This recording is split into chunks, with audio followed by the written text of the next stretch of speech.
Благодарам, председателе. Почитувана министерке, почитувани колеги пратеници, почитувана јавност, почитувани граѓани. Очекувавме можеби поинаков тек на денешната расправа, но тоа е што е тоа е. Со оглед на тоа дека поминавме прилично доста денови на комисиската расправа, знаевме што можеме да очекуваме. Секако инсинуации, одредени обвинувања, подбивања за некои факти кои што се ноторна вистина, од аспект на тоа дека сме трета економија, дека само што не сме банкротирале, дека немало средства за некои одредени режиски трошоци. И секако тоа ќе остане само за таму каде што е безбедно, а тоа е дали собраниската говорница, партиската говорница, и секогаш кога ќе треба да се соочат аргументите и фактите, сликата може да биде оваа. А тоа е веднаш кога ќе ги соочите со аргументите онамо каде што може некој да ви возврати напуштање на салата и понатаму да не се зборува за тоа кое што е и предмет на дискусијата. Но не сметам дека треба да го обременуваме времето за тоа, бидејќи разговараме за една многу сериозна работа, а тоа е ребалансот на буџетот.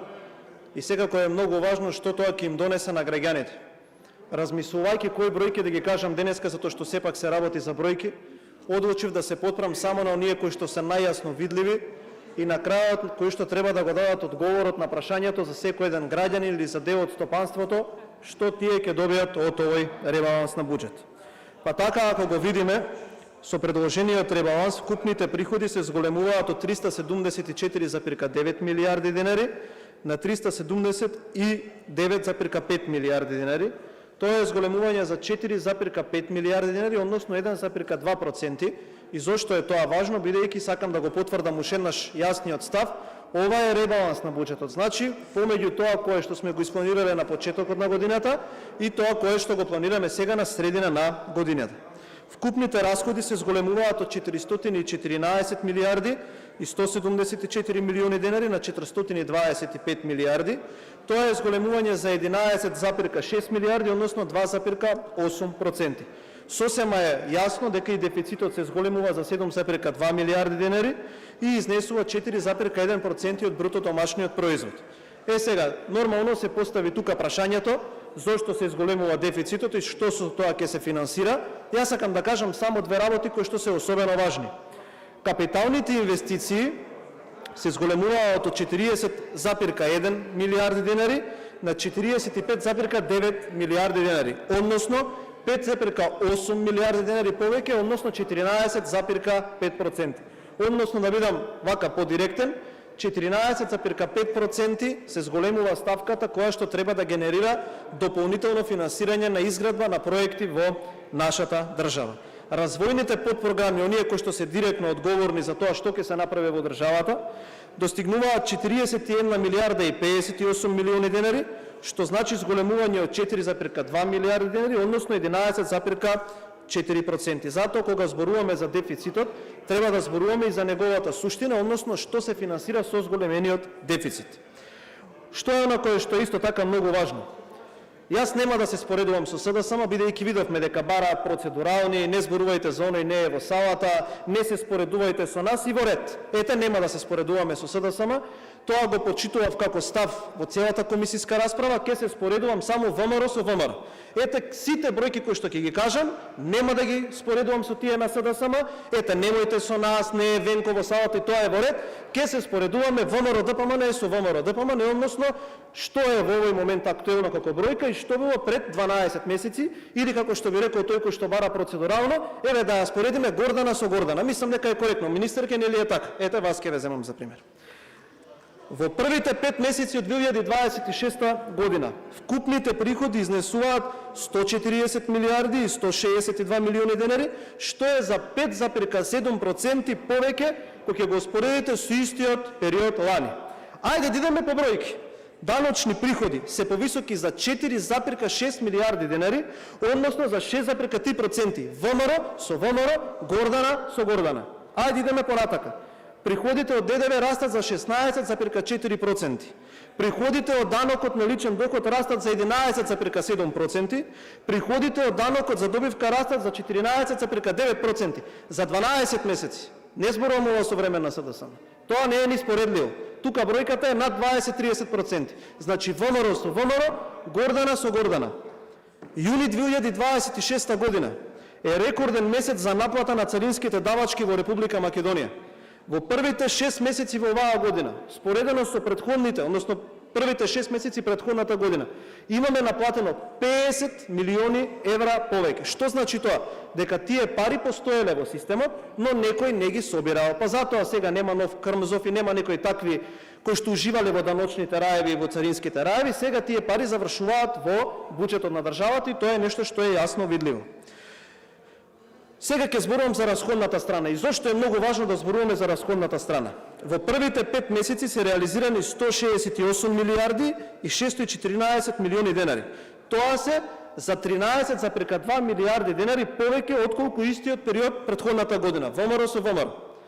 Особено значајно е што капиталните расходи се повисоки за 4 милиарди и 747 милиони денари, односно 44,8%. Оваа година повеќе извршени пари за капитални инвестиции него претходната година. Тука се гледа една особена суштина и особена вистина, дека веќе не се гледа во буџетскиот план како што велат овие од СДСМ, вие можете да планирате, туку сега зборуваме за извршување.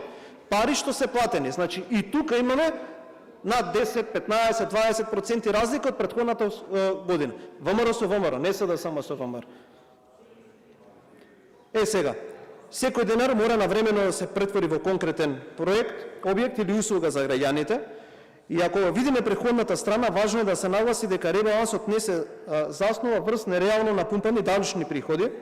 Даночните приходи се ревидираат за 911 милиони денари подоле, од 0,4%, и корекцијата главно се однесува на акцизата, бидејќи владата мора да интервенира согласно новите геополитички состојби во светот. И сега, заради тоа што акцизата се намалува 1,6 милиарди денари, токму затоа и даночните приходи се ревидираат надолу. Но ако видите другата суштина, приходите од ДДВ се ревидираат нагоре за 890 милиони денари, а неданочните приходи се зголемуваат за 1,9 милиарда денари, а донациите за 2,7 милиарди денари, односно ова се средствата што Македонија треба да ги добие од реформската агенда, за која што цела Европа ни вели дека сме шампиони во реализација на реформи, но само од СДСМ тоа не го слушаат, само тоа не го гледаат, но тоа може да остане на нивните пресконференции. Еве ги парите кои што ќе легнат на македонската сметка од ова кое што е многу важно. Важно е да се напомене дека расходите за стоки и услуги се намалуваат за 607 милиони денари. И сега е најважниот дел од овој ребаланс кој што секој граѓанин го интересира. Што ќе добијат граѓаните? Јас нема да зборувам многу долго, ќе кажам само 4 работи кои што граѓаните треба да ги добијат од овој ребаланс. Прво, средствата за плати на доместоци се зголемуваат за 1 милиарда и 128 милиони денари. Тоа значи дека до крајот на годината ќе се испочитуваат сите колективни договори и граѓаните ќе добијат повисоки плати. Второ, субвенции и трансфери се зголемуваат за над 3 милиарди денари. Овие средства се наменети за земјоделството, железничкиот сообраќај, ученичкиот и студентскиот стандард, породилното отсуство, мој ДДВ и други приоритетни расходи. Број 3. Социјални трансфери се зголемуваат за 2 милиарди и 234 милиони денари. Пензиските обврски, здравствената заштита и други важни државни обврски кои што не се луксус, но се обврска за државата. Капиталните дотации до општините се речиси за 1,7 милиарди денари повисоки. И кога ќе видиме што треба овие средства да значат за граѓаните, ќе прочитам неколку работи кои што сметам дека треба да се запомнат од сите, особено до ние кои што се крајни корисници, а тоа се граѓаните. Расходите за заштита на животна средина се зголемуваат за 1 милиарда и 728 милиони денари, односно за 30,8%. Само за намалување на загадувањето се обезбедуваат 1,6 милиарди денари повеќе. Буџетот за здравството се зголемува за 1,8 милиарди денари и достигнува 60,5 милиарди денари. Средствата за реконструкција на доградба на јавните здравствени установи се зголемуваат за околу 300 милиони денари, односно речиси за 190%. Средствата за образованието се зголемуваат за над 1 милиарда денари. Средствата за водоснабдување се зголемуваат за 53,4% и замислете, средствата за спортските и рекреативните услуги се зголемуваат за 249 милиони денари, а средствата за културата 229 милиони денари. Многу критики слушнав тука. Не знам ни дали се вредни за коментар, но ете, им го должиме тоа на граѓаните, ке сме правеле проекти во општините со 2-3 сантиметри асфалт и така натаму. Но кога вие доаѓате на власт, вие доаѓате со одредена доктрина и одредена филозофија. Секој од нас ќе добие можност и тогаш кога ќе добие можност, треба да покаже на граѓаните зашто ја добил можност. Ние можеме да управуваме со буџетот, ние ќе го предложиме буџетот, ребалансот и секако на тоа ќе излеземе пред граѓаните. Нашата филозофија е таа и ние сметаме дека парите на граѓаните треба да завршат таму каде што се најпотребни. Тоа се проектите. Затоа што тоа не се 2-3 сантиметри асфалт како некој кој што гледа политика на Facebook, како што некој кој излезе од ова собрание двајца нема да му речат здраво и да го прашаат до кај е мојот проблем, туку тоа се проблеми кои што десетици, можеби и стотици години наназад не биле решени. За ние да решиме проблеми кои што десетици години наназад никој не ги решил, инфраструктурните проекти во единиците на локалната самоуправа се зголемуваат за 1,6 милиарди денари, односно за 66% и достигнуваат 4,2 милиарди денари. Железничката инфраструктура се зголемува за 743 милиони денари. Сега вака, развојните подпрограми се клучниот доказ, што би се финансирало и што ќе се изгради. Тие достигнуваат 41 милиарда и 58 милиони денари, што е зголемување од 4,2 милиарди денари, односно 11,4%. Во здравството, развојните подпрограми растат за 94,4%, односно околу 300 милиони денари, а замислете реконструкцијата и доградбата на јавните здравствени установи расте за 187% или 300 милиони денари. И тука внимавајте, зборувам за буџет и зборувам за ребаланс. Зборувам за нешто што се случува во истата година. Образованието. Развојните подпрограми достигнуваат 2 милиарди и 144 милиони денари со зголемување од 220 милиони денари. Инфраструктурните проекти во општините растат за 120 милиони денари, а студентски домови преку енергетска ефикасност за 96 милиони денари. Во социјалната политика развојните подпрограми растат за 58,8%, односно за 156%, а инфраструктурни проекти во општините растат за 113%. Исто така и во другите средства кои што сметам дека треба да се укажат. Сега вака. Овој ребаланс треба да се гледа и во поширок макроекономски контекст. Во првиот квартал бруто домашниот производ порасна за 3,1%, проекцијата за оваа година е 3,5% и тоа е ревидирана од 3,8%. И сега јасно е кога ќе се праша зошто, бидејќи секој оној кој што следи барем тоа што се случува околу нас, гледа дека има голема криза на Блискиот Исток. Но она кое што треба да не охрабри сите, има 4 работи кои што се многу важни. Градежништвото расте за 7,2%, нискоградбата расте за 24,5%, индустријата во април порасне за 7,6% и ете ВМРО со ВМРО, странските директни инвестиции се повисоки за 46,8% од претходната година. И се зошто е исто така ова важно. Ние не сме луѓе кои што ја практикуваат политиката на начин на кој што ќе шират нихилизам, ќе излезат тука и ќе искритикуваат дека ништо не чинили, луѓе како овие од СДСМ кои што беа со розови очила и 7 години тука не убедуваат дека живееме во Калифорнија. Ние сме свесни за предизвиците кои што ги имаат граѓаните, но исто така сме многу повеќе свесни за тие предизвици постојат за некој да се соочи со нив. И ние сме тип на луѓе кои што сакаме да се соочуваме со предизвиците и сакаме да решиме барем еден проблем на ден. И денеска, ако решиме барем еден проблем, дали бил личен или колективен, ние сме задоволни со тоа. Овој ребаланс ќе даде подобар квалитет на животот на граѓаните, на стопанството и на институциите. И овој ребаланс ќе гарантира дека во наредните 6 месеци до крајот на завршувањето на оваа година, граѓаните ќе имаат повисоки плати, ќе имаат повисоки пензии, приватниот сектор ќе добие поддршка и секоја сфера на општеството ќе расте.